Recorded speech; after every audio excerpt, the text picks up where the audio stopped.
Welcome to The Bridge, from surviving to thriving in medical school, a medical student podcast on success and belonging at UCSF.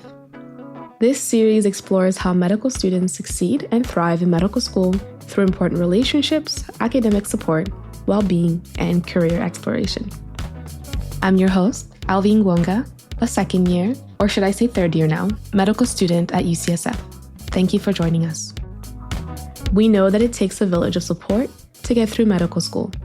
Today's episode examines how students find and maintain relationships in and out of school. I would like to introduce two special guests in this episode. Diego Martinez Mendiola is a second-year medical student here at UCSF School of Medicine, and Juliana Lee is a third-year medical student in the UCSF School of Medicine. Diego and Juliana, welcome. We're so happy to have you. Thank you so much for having me on today. Thank you. I'm super excited to be here. Thanks, Diego. Diego and I are actually our classmates, so it's exciting to have this conversation with you today. No, the pleasure is all mine. Thanks, Alvin. The first question is for you, Diego. What is one thing that you would like our listeners to know about you? It'd be great for listeners to know that before I thought about medicine, I thought about music as being the big passion of my life. And in many ways, I think it still is. I sometimes joke with my friends that medicine is a side hobby and that it's the way that I can get to my goal, which is just to be able to play all the time. I've played the cello for as long as I can remember now. And it's one of my favorite things that I do to this day to balance out the craziness of medical school and just find a lot of joy. That's honestly something that I really admire about you and some of the other musicians and artists in our class, that you still find time for your passions and still find time to perform. I know you had a concert a couple months ago, yeah? I did, yeah. I've been so blessed to have the flexibility to make a schedule that allows me to play as much as I can with all studying. And I've been playing with the Oakland Civic Orchestra for a few years. And I had what I called my retirement concert just a couple months ago. And we played a really great program. And I was so blessed to see how many of my fellow classmates came out to support. And it was a ton of fun. It's something that I called retirement because, as you know, we're heading into the wards, and that's the one time that we might have some free time here and there, but more than anything, we just don't have control of our schedules as much. And so it makes fixed rehearsals a little challenging, but I'm sure I'm still going to find lots of time to play in chamber music and with friends, so I'm not too worried about stopping. That's really good to hear. And pivoting into this transition in medicine, what is a role in the School of Medicine that gives you joy? I've got so many different roles, I think, that give me joy. One of the biggest surprises of coming to medical school is just how much I've been able to do outside of being a student. And one of the ones that I've been really enjoying over the last year is being involved in LMSA. That's the Latino Medical Student Association, which has a chapter at UCSF. Myself, along with a few of my classmates, we've been in the leadership of that group for the last year. And it's been a really great way of exploring just the richness of the Latinx, Latina, Hispanic community at UCSF among us as students, but also with residents and fellows and faculty, and really bringing alive the side of academia that I kind of didn't think was something I would find at UCSF. And it's been a really great joy to be in a position to connect with all of these people through different events that we do, through volunteering, community service, going to conferences together. We're building something special at UCSF that is a close-knit network of people that will be able to last my lifetime of friendships, but also realizing that medicine does feel like a smaller world once you start going to these other cities and you bump into people, and suddenly these moments are like you're catching up from months of not seeing each other. And then you're going out to the club afterward. And that was just a ton of fun. Thank God for WeHo. Yeah, so I think that it was one of my favorite moments for this year was definitely going outside of the city with a core group of people and then being able to connect in a way where I was thinking, this is going to be a fun career if it involves traveling and seeing friends and supporting each other academically, but also just having a really great network of people to call your peers. That's awesome. I feel the same way when I went to AMEC in NOLA, when I went with SNMA. It was so crazy seeing how many Black students were in medical school in the US, like, and seeing how small the community is. You see people that you haven't seen since interviews, and it's just crazy thinking, wow, like in a couple of years, we'll be physicians, we'll be caring for patients together, we're building our network in our community. So that definitely resonates. It's wild. You see it and it's just like such a big group of people, but then it won't take very long for you to recognize a lot of those faces, right? No. And just to feel like you're in that space where you're supposed to be. Yeah, absolutely. And then what about you, Juliana? What is one thing that you would like our listeners to know about you? Yeah, one thing I'd like to share with listeners today is that I am from San Francisco and I currently live with my family. This city is so special to me, and I feel so fortunate to get to go to medical school here. That's wonderful. And what do you find in the School of Medicine that gives you joy? There are multiple spaces within the School of Medicine, both formal and informal, that give me a lot of joy. Even as simple as visiting the Medical Student Center and chatting with Dennis, who's part of the student experience team, brings me a lot of joy. But two roles specifically that come to mind include my role in ASSM, which is our student government. I've been one of the class representatives for my class. It brings me a lot of joy to organize events, to bring us together as a community, and also just work with a lot of other student leaders at UCSF. And another role that really brings me a lot of joy is the Filipino Medical Student Association that I've been a part of, where I've gotten to connect not only with Filipino students in my class and the class above and below me, but residents and faculty members. It's just really inspiring to get to spend time together. That's awesome. Thank you. My first question for you, Juliana, is what strategies helped you connect with peers or mentors who share your values and your goals? That's a really good question. A lot of it comes down to being honest with yourself and also being honest with others.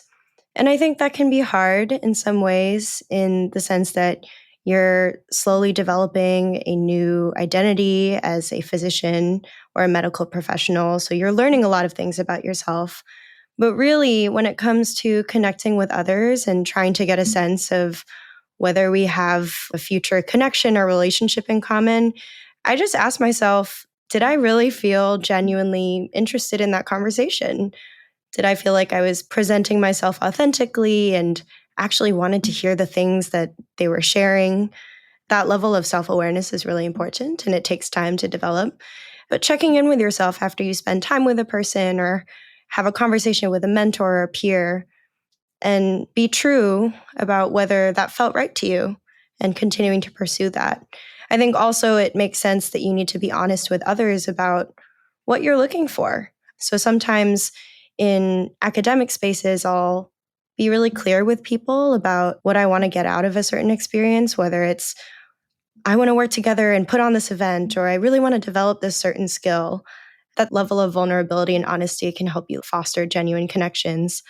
And then finally, just knowing that a lot of this just takes time. And I think as medical students, we're really used to things moving really quickly when we put our minds to it and getting our results fast.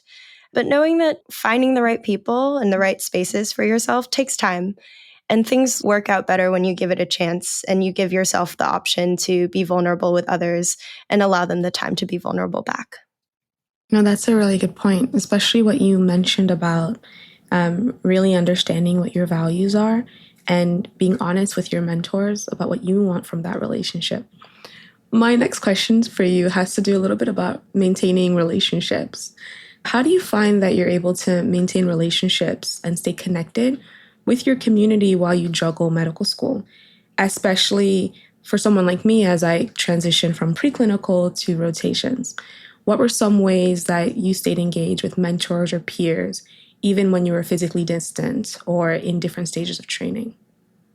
That's a really wonderful question. And I think it's something that I've asked myself multiple times throughout this year. And I would say that it's been such a learning curve for me trying to find ways to stay connected, especially as I transitioned from preclinical learning, during which I felt like I had a lot more free time to explore my interests, spend time with people outside of school and in school, and just like run into people in the hallways and have those brief connections as well. A lot of that freedom changes, I think, when you're in your clinical learning, where there's just more limitations on the free time and the energy that you have. I'd say that there are three things that I kept in mind for myself. One is the mental preparation that your life is just going to look a little bit different. And I think half of that's the battle. I was very used to a very specific way of engaging with my friends and people. Like I'd see them in person all the time. I'd be texting them constantly, sharing Instagram reels or whatever. But just like mentally preparing yourself that you're just going to have less time and slowly adjusting to that being the reality, I think is important for yourself and your own mental well-being. The amount of energy you will have is different and the workload can be demanding. And understanding that your circle might get a little bit smaller, but that in no way is a failure on your part as a friend, as a family member. Knowing that you won't always be able to say yes to everything. And that's okay because there are other areas where you're growing right now that are also really important to you. And then also expecting that your capacity is just going to fluctuate throughout the year. There's some months where you're really going to be deep in your clinical learning and you're just not going to be as active outside of medicine. And other months where you will have space. And those are really fun times for yourself too. So that's the first thing I would say, like mentally prepare yourself that F2 is a little bit more challenging. Everyone goes through it and it's not forever. And it's not constantly hard. It kind of goes up and down. The second thing I would say is communicating that expectation with the people that you care about. I remember having conversations with a lot of my close friends who are not in medicine and saying, hey, just want to give you a heads up that I'm starting my rotations and it's going to be hard for me to say yes to everything. I'll be working on weekends. When I get home from work, I might not have a ton of energy to go out for dinner or go out for drinks or go to a dance class. And letting people know that it would be super appreciated if they also take initiative to reach out to you in times when like my ability or capacity to reach out to others feels more limited. And I think that's been really helpful for me because my friends will text me and be like, hey, can we bring dinner over? Can we just watch TV? And I think sharing that earlier on helped just set that expectation and take a little bit of like mental load off of maintaining some of these connections with friends and with family too. I also live with my family, so I kind of had to let them know, hey, I might come home sometimes and not be very social, but I love you guys. I do want to spend time with you. And then third, the last thing I think is just trying different strategies to engage with people that you care about. I've tried multiple and all of the ones I'm about to share with you like throughout the year, just based on like the capacity that I had for myself. But I've tried having standing hangouts scheduled. So twice a month, we're going to the Clement Street Farmers Market together and just like having that be a standing thing. Anyone who's available to come, let's just go together. Recently, I tried having these 2-minute voice memos with some of my friends across the country. It's so cute. Instead of just like texting life updates or not even just life updates, just observations from the day, I'll record it in a voice memo and share it to the group chat.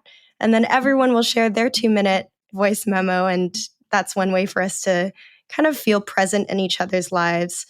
In general, I think it's so important to try and be present instead of just catching up with your friends, because the reality is like when you're in your third year of med school, sometimes there isn't a lot to catch up on. Your day to day, you might not have as much to share. And so I feel like the whole concept of a catch up puts a lot of pressure on you to produce experiences that you may or may not have to share. So being present and maybe doing an activity together, whether it's watching TV, a movie, bowling, pickleball's really in lately.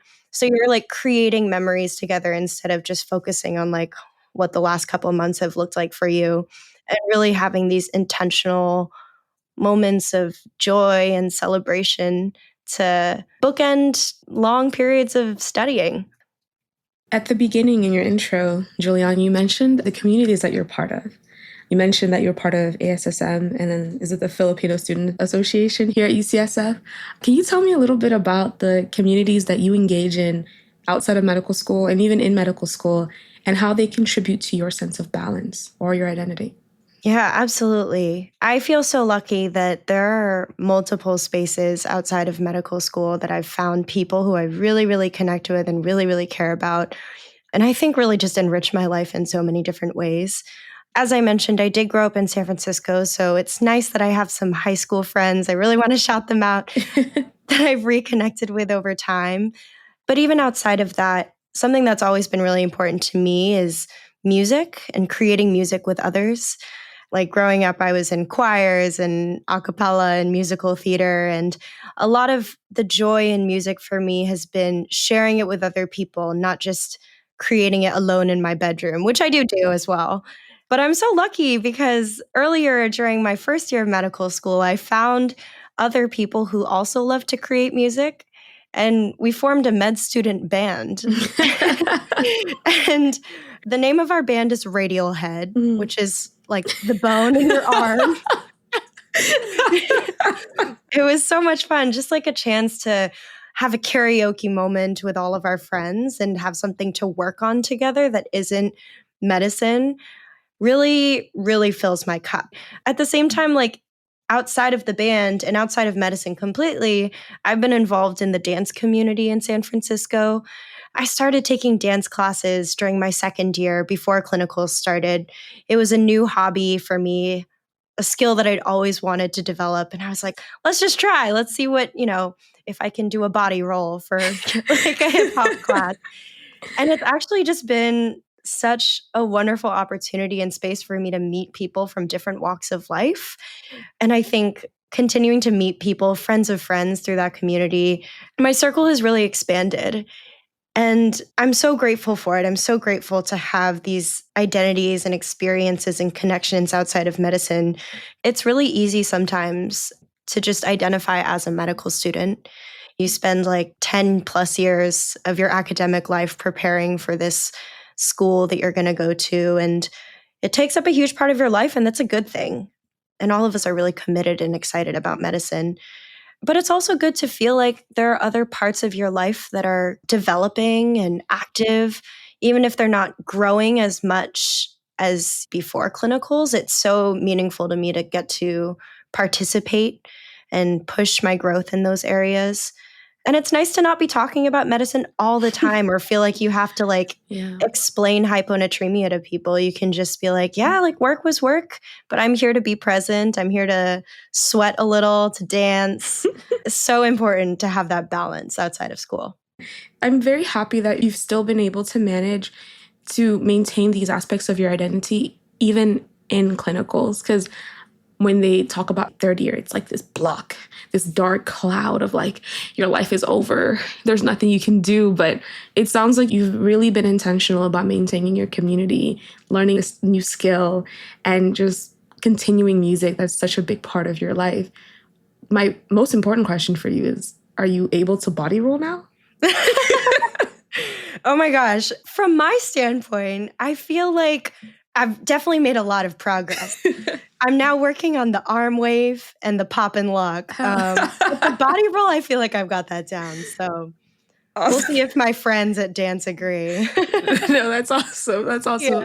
And that's the name of the game. Like all of us, we were people before med school and we're people now that we're in it. And I think it's really just being intentional about nurturing those other sides of yourself, right, and making sure those don't fall to the wayside, because those are important parts of who you are.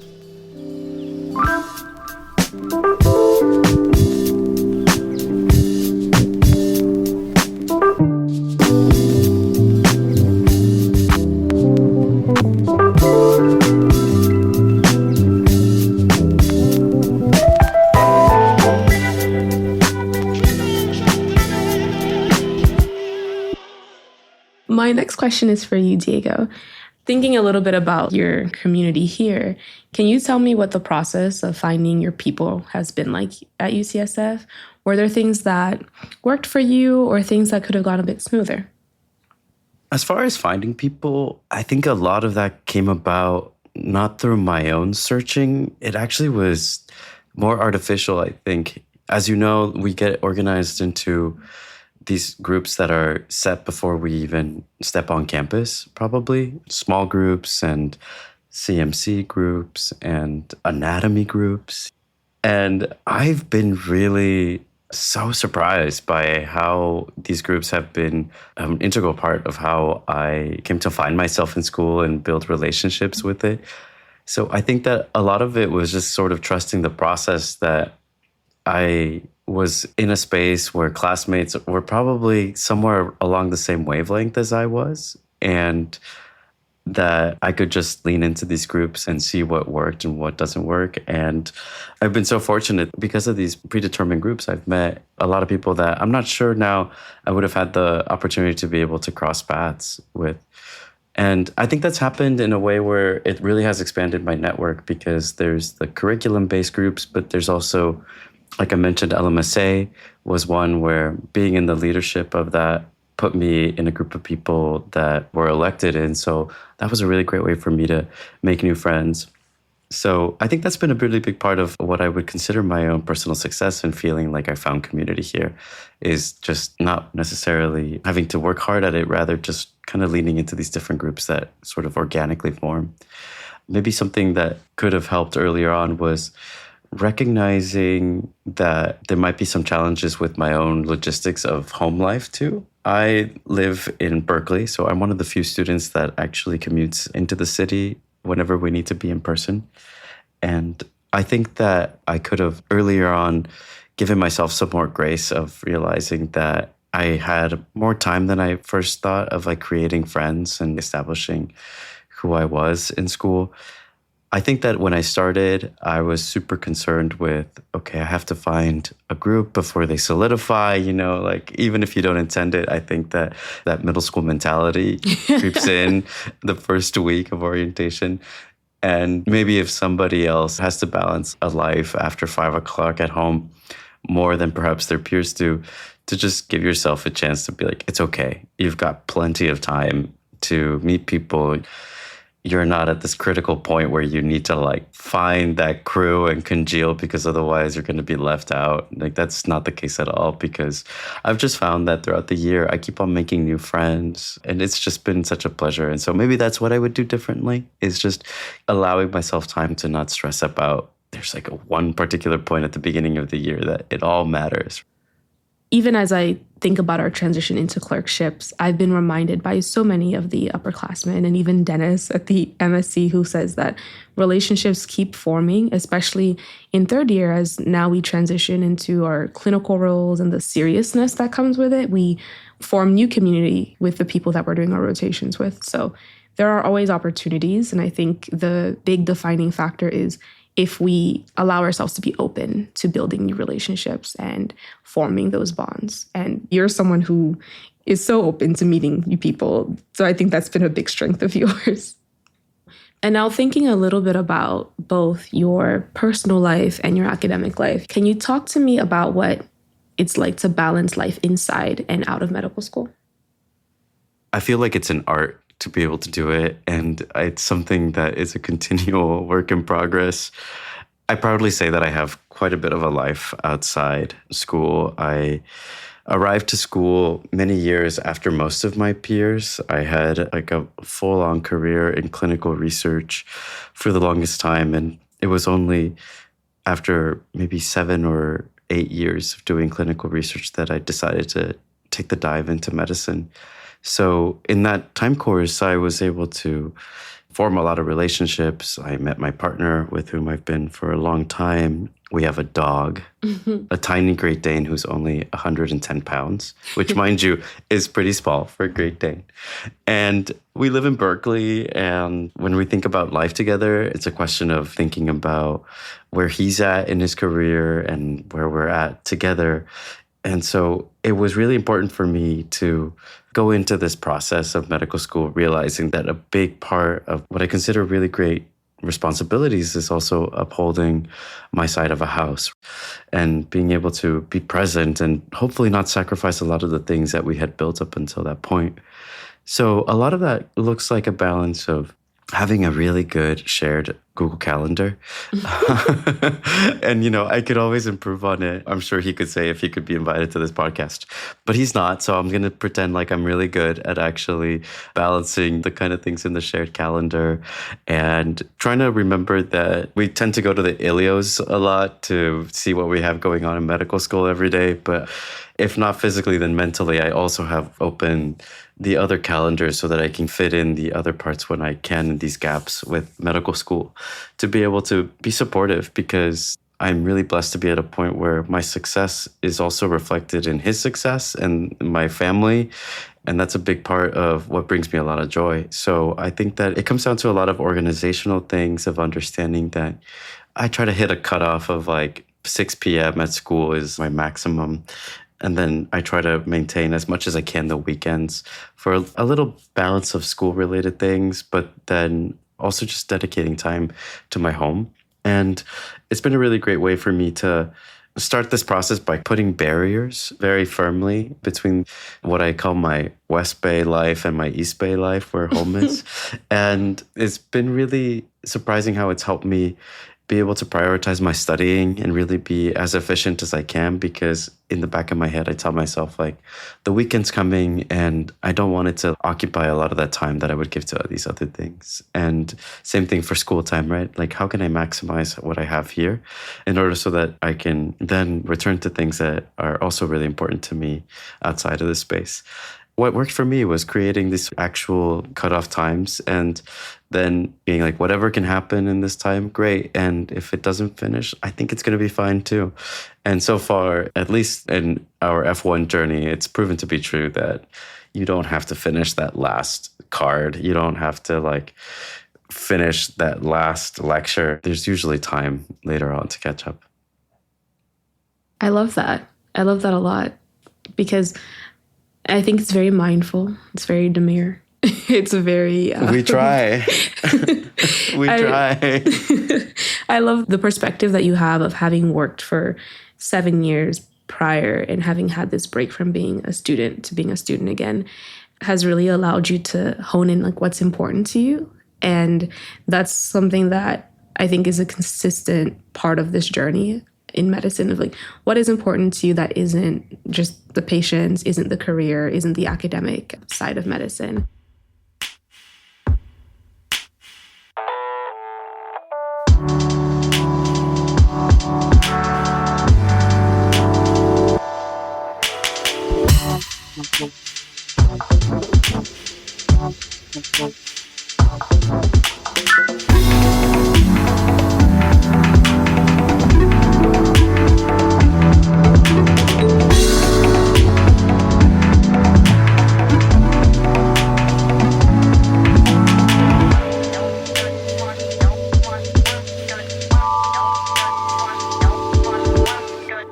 I want to thank both Juliana and Diego for sharing their thoughts and wisdom today on finding and maintaining community, and also maintaining a sense of self and sense of balance on this journey. It's very hard, and I just appreciated hearing their perspective. I have one last question for the both of you, starting with you, Juliana. What might our listeners do to build community at UCSF? I think at the end of the day, what we can all do to foster community for each other is to just have an open mind. It's easy to turn inwards and think about yourself a lot, especially during F2 when you're being evaluated and you're growing a lot in terms of your clinical and professional identity. And it's easy to just focus on what's going on with you and what's going on with your schedule all the time. But I think if you keep an open mind and turn outwards and expand your awareness to outside of just your little individual bubble, there's so many opportunities to connect with people who have the coolest experiences and the coolest perspectives. And I mean that not just from your communities outside of school when you meet people at like the Clement Street Farmers Market or something like that, but even in the hospital, whether it's with your patients, with your team members, just be open. And be willing to show that you're learning and that you are growing. And don't be afraid to be a little bit vulnerable sometimes. Because I think that level of authenticity and being genuine when you talk to people really shines through and allows you to connect with people you might not otherwise have met. That's a fair point. And then what about you, Diego? What might our listeners do to build community here at UCSF? That's a great question. What ended up working for me was actually letting go a little bit of this sort of calendar mentality, even though we were just talking about how important it is to keeping balance of life, and allowing yourself some openings to get involved in ways that you never expected. One of my favorite things was opening up my calendar from so much studying and then saying, like, you know what, I'm just going to hunt for some free food on campus. And it really did lead me down some unexpected cool pathways. One of the stories was I went to some interest group lunch, and before I knew it, I was in a neurointerventional radiology suite. And in my case, just some really valuable mentorship. So organize a bit, but also really go with the flow, because there's a lot flowing here. What wonderful words of wisdom from both Diego and Juliana. Thank you again for coming today, and it's such a pleasure to hear from fellow students about how they balance maintaining community. Today, we've learned how students identify their shared values with others, how they build community in medical school, how they maintain long-distance relationships and friendships, and how to balance time and communicate what you're doing with others.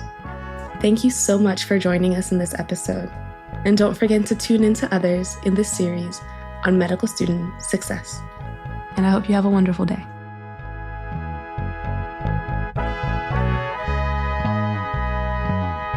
Thank you for listening to The Bridge, and please look for more episodes in our series.